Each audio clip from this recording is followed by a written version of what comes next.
democrática y en qué beneficiaría al país? Sin duda que lo hay, y lamentablemente lo hay porque no sería el escenario deseable. Lo ideal es que en Venezuela podamos resolver nosotros, los venezolanos, a través de las instancias democráticas, en la Asamblea Nacional, a través de las instancias institucionales, con los poderes públicos, los problemas que tenemos los venezolanos.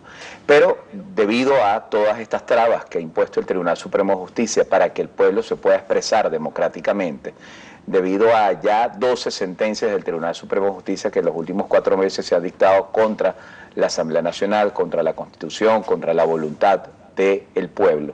Entonces hay un escenario.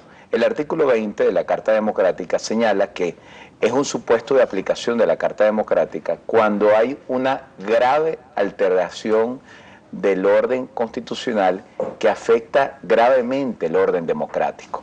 En estos momentos, todo este cúmulo de decisiones, y la prueba está en el texto, en el contenido de las decisiones del Tribunal Supremo de Justicia, y eso yo creo que es lo primero que deben presentar los diputados de la Asamblea Nacional cuando acudan ante la OEA, ante el secretario general de la OEA. Ese es el cúmulo de decisiones que en su texto demuestran cómo se ha afectado gravemente el orden constitucional, se han violado, por ejemplo, la voluntad popular a dejar sin representación política al Estado Amazonas, se han violado importantes preceptos de la Constitución, quitándole a la Asamblea Nacional la potestad de decretar amnistía, la potestad de poder aprobar o no decretos de emergencia económica o decretos de estado de excepción, o la potestad de remover o revocar la designación de magistrados del Tribunal Supremo de Justicia si hubiera supuestos para ello, o facultades políticas contraloras de interpelación, de investigación, y así pues una cantidad de decisiones que han afectado la institucionalidad del país, han afectado a la Constitución y que afectan la democracia. ¿Por qué? Porque desconocen un principio importantísimo, que es el principio de soberanía popular. La soberanía popular, como lo dice el artículo 5 de la Constitución, reside intransferiblemente en el pueblo venezolano, quien la ejerce directamente o a través de sus representantes. Y los representantes principales de la soberanía popular están en el Parlamento, donde además están todos los representantes de todos los sectores, pluralismo político, es decir, de la oposición como del oficialismo. ¿Pudiera quizás el gobierno nacional rechazar la aplicación de esta Carta Democrática? ¿Tiene algún mecanismo para que no se aplique? Tiene mecanismos. La Carta Democrática no es una carta que se pueda aplicar unilateralmente. Solamente existiría la aplicación unilateral ante una negativa y un cierre total del Ejecutivo Nacional, del gobierno venezolano, ante las buenas gestiones u oficios que pueda hacer la OEA.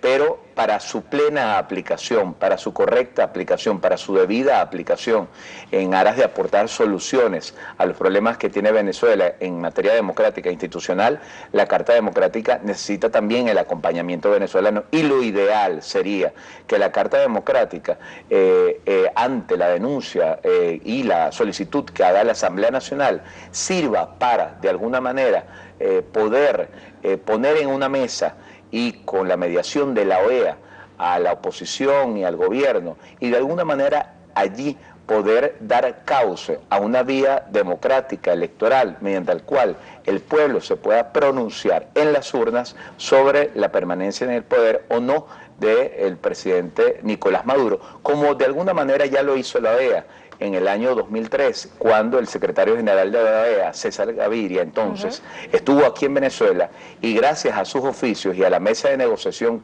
donde estuvo la oposición como el gobierno, finalmente se pudo dar, aunque muy tarde, el referendo revocatorio del año 2004. Doctor Jaro, antes de pasar a la participación de Twitter, hay otra decisión de la Sala Constitucional del Tribunal Supremo de Justicia, que fue esta modificación del Reglamento Interior y Debates de la Asamblea Nacional. Fue una propuesta por parte de diputados opositores en el año 2011. ¿Por qué 5 años después esto se saca de la gaveta?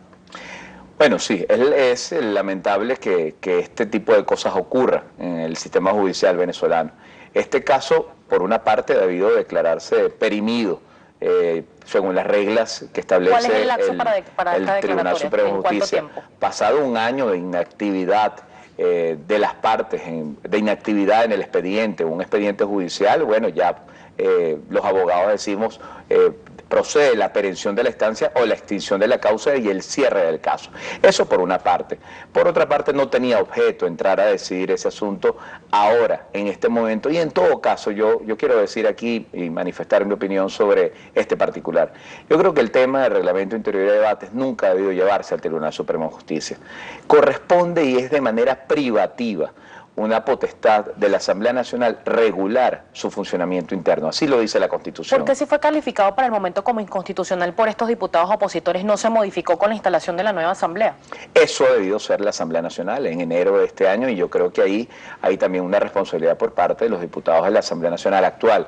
Ellos han podido promover la modificación del reglamento interior de debates, ajustarlo en aquello que ellos consideren que sea inconstitucional o no sea adecuado a principios establecidos en la Constitución, pero en todo caso es una función privativa de la Asamblea Nacional, es algo que debe resolver internamente la Asamblea Nacional en su plenaria, con el voto y la participación de todos los sectores que hacen vida en el Parlamento. Bien, doctor Jaro, vamos a pasar a la participación de Twitter, que es bastante, a través de @primerapágina, pero es mi compañero Gabriel López quien se la presenta a continuación. Gabriel. Efectivamente, doctor Jaro, un gusto que esté con nosotros la mañana de hoy en Primera Página y en Globovisión. Recuerda